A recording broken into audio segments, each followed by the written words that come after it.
बिस्मिल्लाहिर्रहमानिर्रहीम। इस्लामाबाद में होने वाली यालाबारी के बाद बहुत सारे लोगों की ये इंक्वायरी थी कि क्या यालाबारी से बचा जा सकता है, क्योंकि इससे फसलों का नुकसान हुआ, गाड़ियां तबाह हो गई और अभी मजीद यालाबारी की पेश गोइयाँ जो है महकमा मौसमियात कर रहा है। तो आमिर रजा से अगर कोई पूछे तो उसका जवाब ज़रूर मिलना चाहिए। बिल्कुल जी, ऐसी टेक्नोलॉजी आ गई है कि इस यालाबारी से बचा जा सकता है। जो कुछ इस्लामाबाद में हुआ, इससे बचा जा सकता है। कैसे? आइए आप इस पैकेज को देखिए और फिर आप बताइए कि क्या यालाबारी से बचने के लिए पाकिस्तान गवर्नमेंट ऐसे इकदाम करे तो नुकसान से सब बच सकते हैं।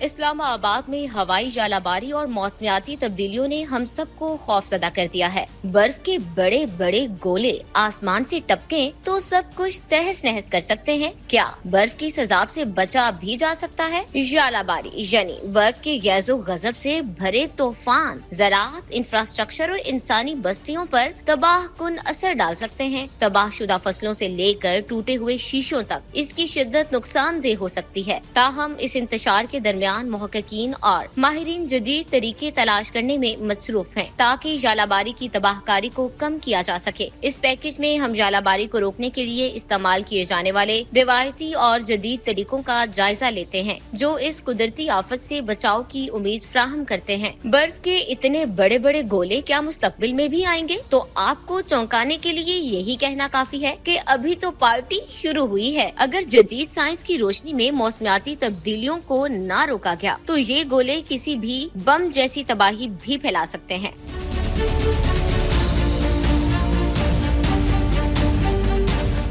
मौसमियाती तब्दीली के बाइस मौसम की शिद्दत और बेतरतीबी में इजाफा हो रहा है, जिससे यालाबारी के तूफानों की तादाद और शिद्दत में भी इजाफा मुतवक्के है। यही हकीकत मौसर हिकमत अमलियों की फौरी जरूरत को उजागर करती है। अगरचा कोई भी तरीका मुकम्मल तौर पर नुकसान को रोक नहीं सकता, लेकिन जदीद टेक्नोलॉजी और मुवाफकत पजीर हिकमत अमलियों का मजमुआ नुकसान को कम करने की उम्मीद फ्राहम करता है। बादलों की बीजकारी का फन यानी क्लाउड सीडिंग। बादलों में बीजकारी का तरीका पहली बार 20वीं सदी के वस्त में आजमाया गया था, जिसमें चांदी या पोटाशियम आयोडाइड जैसे मादों को बादलों में छोड़ा जाता है ताकि बर्फ के क्रिस्टल बन सके। इन क्रिस्टल्स की तश्कील से या तो ओले छोटे हो जाते हैं या इनकी तश्कील ही रुक जाती है। अगरचा बाज मखसूस हालात में ये तरीका मौसर साबित हुआ है, लेकिन इसकी कामयाबी का दारोमदार बादलों की साख और दर्जा हरारत जैसी अवामिल पर होता है।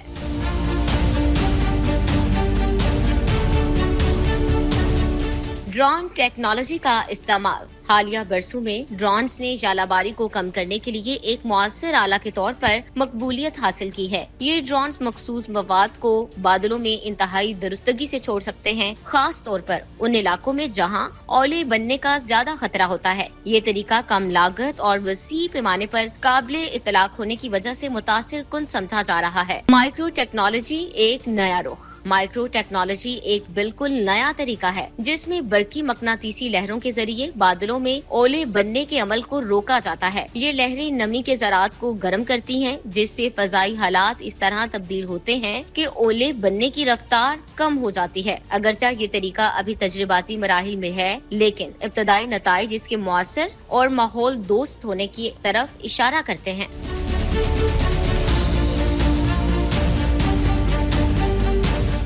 ड्रोन से सीडिंग का अमल हो या सीडिंग गोले फेंकने से माइक्रो टेक्नोलॉजी तक, माहिरीन नई राहें तलाश कर रहे हैं ताकि जिंदगियों, रोजगार और बुनियादी ढांचे को इस कुदरती आफत से बचाया जा सके। जैसे जैसे मौसमियाती तब्दीलियों के बाइस शदीद मौसम आम होता जा रहा है, यालाबारी के खिलाफ मौसर हिकमत अमली में सरमायाकारी एक जरूरत बन चुकी है। अगर हमने इस तकनीक को ना अपनाया जो चीन, अमेरिका, इंडोनेशिया, मंगोलिया और भारत में इस्तेमाल की जा रही है, यानी आयोडाइड स्प्रे या गोले बादलों में गिराना, तो हमें मजीद तबाही के लिए तैयार रहना होगा।